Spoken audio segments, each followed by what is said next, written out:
नमस्कार दोस्तों। हाल ही में संपन्न टोक्यो ओलंपिक्स में भारत को 13 लंबे वर्षों के बाद स्वर्ण पदक दिलाने वाले 23 वर्षीय वंडर बॉय नीरज चोपड़ा आजकल बहुत चर्चा में है। नीरज चोपड़ा केवल किसी इंडिविजुअल इवेंट में सबसे कम उम्र के भारतीय स्वर्ण पदक विजेता और अपने ओलंपिक डेब्यू में स्वर्ण पदक जीतने वाले पहले खिलाड़ी नहीं, पर उनका जैवलिन में जीते जाने वाला स्वर्ण पदक भारत का एथलेटिक्स में जीते जाने वाला पहला स्वर्ण पदक था। भारतीय सेना में कार्यरत junior commission officer Neeraj Chopra ने अपने नाम भारतीय एथलेटिक्स के हॉल ऑफ फेम में ही नहीं शामिल किया है, पर वे अपने रास्ते में आने वाले सभी प्रशंसा, प्रतिष्ठा और पुरस्कारों के पूरी तरह से हकदार हैं। लेकिन इस उल्लास में कहीं ना कहीं हम ये भूल रहे हैं कि पहले भी एक भारतीय एथलीट ने न केवल उसी खेल में पर समानांतर स्तर पर एक नहीं दो स्वर्ण पदक हासिल किए हैं। अफसोस की बात, इस एथलीट को वह पब्लिसिटी नहीं मिली जिसके वो हकदार हैं। शायद ये इसलिए था क्योंकि ये रिकॉर्ड्स पैरालंपिक्स में बनाए गए थे, ना कि ओलंपिक्स में। पैरालंपिक्स ओलंपिक्स के समानांतर एक इंटरनेशनल मल्टी स्पोर्ट इवेंट है, जो कि ओलंपिक्स के कुछ दिनों के बाद उसी वर्ष और उसी शहर में आयोजित किए जाते हैं जिसमें विश्व भर से दिव्यांग एथलीट भाग लेते हैं। इस साल 16th पैरालंपिक्स 24 अगस्त से टोक्यो में शुरू हो चुके हैं, जहां 8 अगस्त को 32nd ओलंपिक्स संपन्न हुए थे। सब जानते हैं कि भारत की ओलंपिक हिस्ट्री में अब तक जीते जाने वाले 35 पदकों में नीरज चोपड़ा के द्वारा जैवलिन में जीते जाने वाला स्वर्ण पदक भारत का एथलेटिक्स में पहला स्वर्ण पदक था। पर इसके विपरीत बहुत कम लोग इस तथ्य से अवगत हैं कि देवेंद्र झाझरिया पैरालंपिक्स में नीरज चोपड़ा के समान जैवलिन स्पर्धा में ही 2 स्वर्ण पदक जीतने वाले पहले भारतीय एथलीट हैं। यही नहीं, वर्ल्ड पैरा एथलेटिक्स में भी वे एक स्वर्ण और एक रजत पदक जीतने वाले पहले भारतीय एथलीट हैं।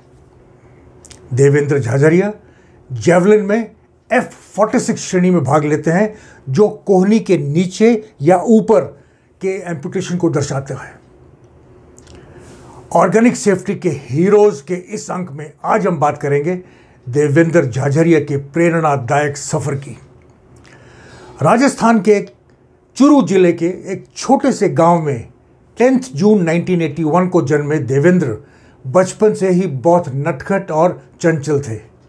उन्हें खेलकूद के साथ साथ पेड़ों पर चढ़ने का बहुत शौक था, परंतु जब वे सिर्फ 8 साल के थे, इसी नटखटपन ने उनकी दुनिया बदल दी।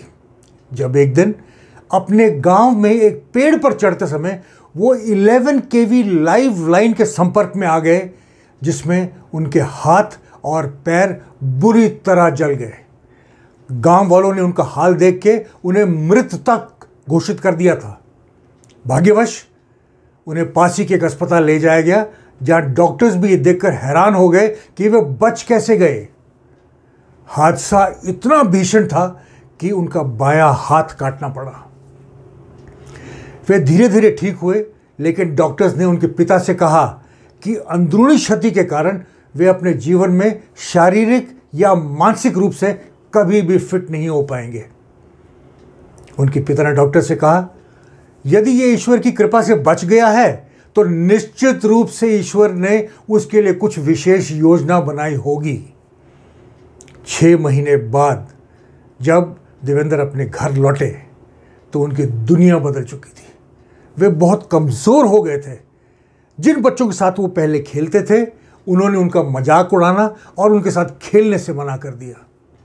इस बात से देवेंद्र निराश तो बहुत होते थे, लेकिन माँ बाप के प्रोत्साहन से उन्होंने इसे एक चुनौती के रूप में लिया। आहिस्ते आहिस्ते उन्होंने अपना ध्यान खेलों की तरफ केंद्रित किया। उनकी माँ ने भी उन्हें खेलों में भाग लेने के लिए लगातार प्रोत्साहित किया।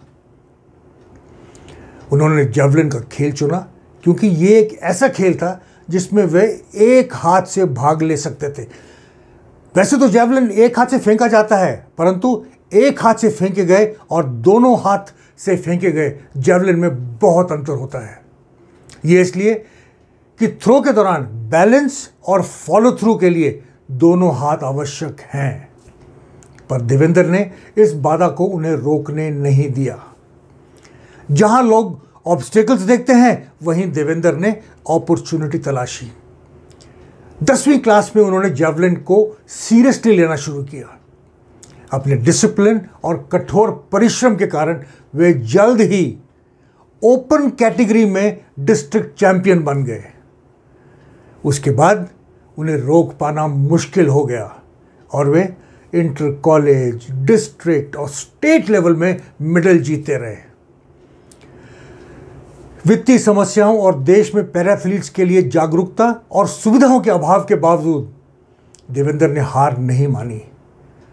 1997 में द्रोणाचार्य पुरस्कार विजेता कोच आर.डी. सिंह ने उनकी प्रतिभा को देखा और उन्हें पूर्ण रूप से खेल चुनने के लिए प्रेरित किया।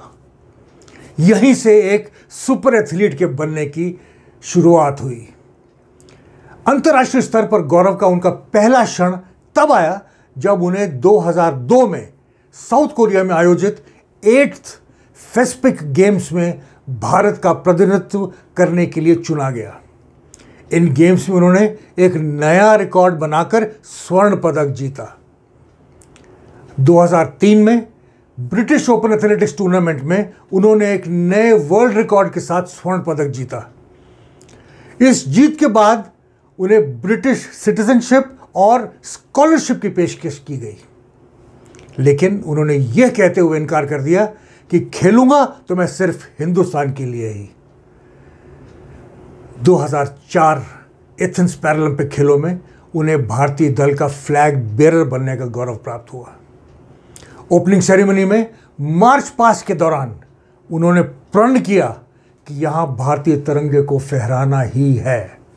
इसके पहले पैरालंपिक्स में भारतीय तिरंगा 32 साल पहले फहरा था, जब 1972 में मुरलीकांत पेटकर ने पुरुषों की 50 मीटर्स फ्रीस्टाइल स्विमिंग में भारत के लिए इकलौता स्वर्ण पदक जीता था। और किस शान से देवेंद्र ने भारतीय तिरंगे को फहराया। उन्होंने केवल स्वर्ण पदक ही नहीं जीता, पर 62.15 मीटर्स की दूरी के साथ 59.77 मीटर्स के एग्जिस्टिंग वर्ल्ड रिकॉर्ड को एक बड़ी दूरी से तोड़कर एक नया वर्ल्ड रिकॉर्ड स्थापित किया। इसके साथ ही उन्होंने अपने लिए एक अविश्वसनीय विरासत बना ली। अफसोस की बात है कि उनके वर्ल्ड रिकॉर्ड के साथ प्राप्त स्वर्ण पदक की उपलब्धि को वह मीडिया अटेंशन नहीं मिली जिसके वे हकदार थे। जबकि उन्हीं ओलंपिक खेलों में राज्यवर्धन सिंह राठौर के डबल ट्रैप शूटिंग इवेंट के रजत पदक से पूरा हिंदुस्तान मदहोश हो रहा था। इसके बाद उन्होंने 2006 के एशियन गेम्स में स्वर्ण पदक जीता। बदकिस्मती से उनके इवेंट को 2008 बीजिंग पैरालंपिक्स में रद्द कर दिया गया, पर उन्होंने इस निराशा को दिल में बैठने नहीं दिया और अपनी प्रैक्टिस जारी रखी। इसके बाद उन्होंने 2009 के वर्ल्ड गेम्स में स्वर्ण पदक जीता। घुटने में चोट के कारण काफ़ी समय तक उन्हें खेल के मैदान से बाहर होना पड़ा। अनलकीली 2012 लंदन पैरालंपिक्स में फिर उनके इवेंट को शामिल नहीं किया गया, पर वे निराश नहीं हुए और अपनी प्रैक्टिस नहीं छोड़ी। उनकी पत्नी, जो कि खुद एक राष्ट्रीय स्तर की कबड्डी की खिलाड़ी थी, उन्होंने 2016 रियो डी जेनेरो पैरालंपिक्स में स्वर्ण पदक जीतने के लिए उन्हें लगातार प्रेरित किया। इसके बाद 2013 में लियोन के वर्ल्ड पैरा एथलेटिक चैंपियनशिप्स में उन्होंने एक नए चैंपियनशिप रिकॉर्ड के साथ स्वर्ण पदक जीता। साउथ कोरिया में 2014 एशियन पैरा गेम्स में और दोहा में 2015 वर्ल्ड पैरा एथलेटिक चैंपियनशिप्स में अच्छे प्रदर्शन के बावजूद उन्हें केवल रजत पदक से ही संतुष्ट होना पड़ा। रियो डी जेनेरो 2016 में जब उनका इवेंट पैरालंपिक्स में फिर से शामिल किया गया, तो उन्होंने अपने 2004 एथेंस पैरालंपिक्स के कमाल को फिर से दोहराया। उन्होंने 63.97 मीटर्स के थ्रो के साथ अपने ही 62.15 मीटर्स के वर्ल्ड रिकॉर्ड को तोड़कर स्वर्ण पदक जीता।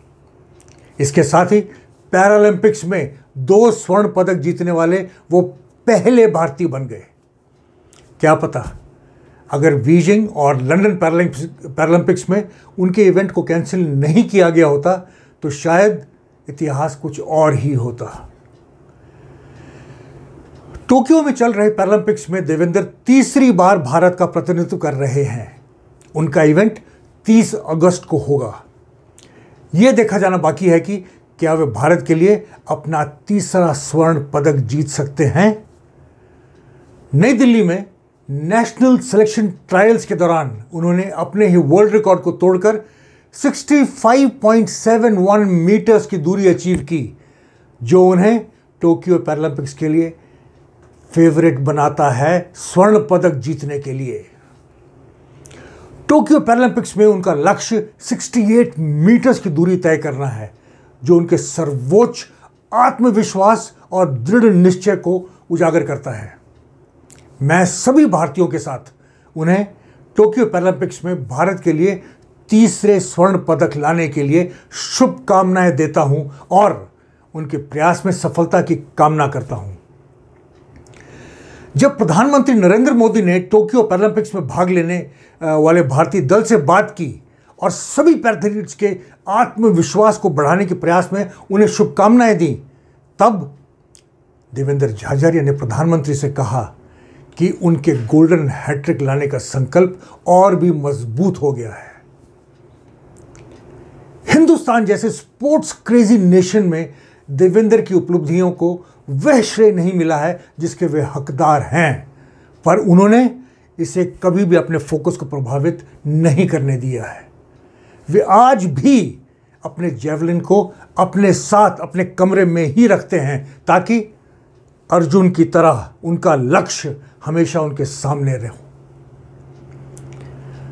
40 वर्षीय देवेंद्र झाझरिया ने तकनीक और प्रशिक्षण से न केवल यह साबित कर दिया है कि age is just a number, बल्कि यह भी कि एक खिलाड़ी के लिए शारीरिक के साथ साथ मानसिक रूप से मजबूत होना भी कितना जरूरी है।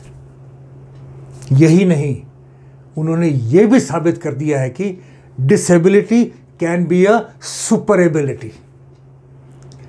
फलक को जिद है जहां बिजलियां गिराने की, फलक को जिद है जहां बिजलियां गिराने की, देवेंद्र को भी जिद है वहीं आशियां बनाने की। देवेंद्र झाझरिया को 2004 में अर्जुन पुरस्कार से सम्मानित किया गया। 2012 में वे पद्मश्री से सम्मानित होने वाले पहले पैरा एथलीट बने। 2017 में उन्हें भारत के खेलों के सर्वोच्च पुरस्कार खेल रत्न पुरस्कार से सम्मानित किया गया। देवेंद्र झाझरिया इतिहास में एकमात्र ऐसे भारतीय हैं जिन्होंने पैरालंपिक्स में 2 स्वर्ण पदक और वर्ल्ड पैरा एथलेटिक्स में 1 स्वर्ण और 1 रजत पदक जीते हैं। यही नहीं, वर्ल्ड रिकॉर्ड भी आज उनके नाम ही है। मेरी राय में ये सब उपलब्धियां देवेंद्र झाझरिया को भारत का सर्वोत्तम एथलीट बनाती हैं। उनकी कहानी विपरीत परिस्थितियों में साहस, जुनून, आत्मविश्वास, कठोर परिश्रम, अदम्य जोश, प्रतिबद्धता, अनुशासन और यहां तक कि दृढ़ संकल्प की कहानी है।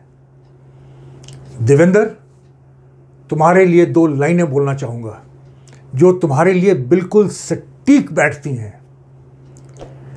अगर देखना चाहते हो तुम मेरी उड़ान को, अगर देखना चाहते हो तुम मेरी उड़ान को, तो थोड़ा ऊंचा करो अपने इस आसमान को।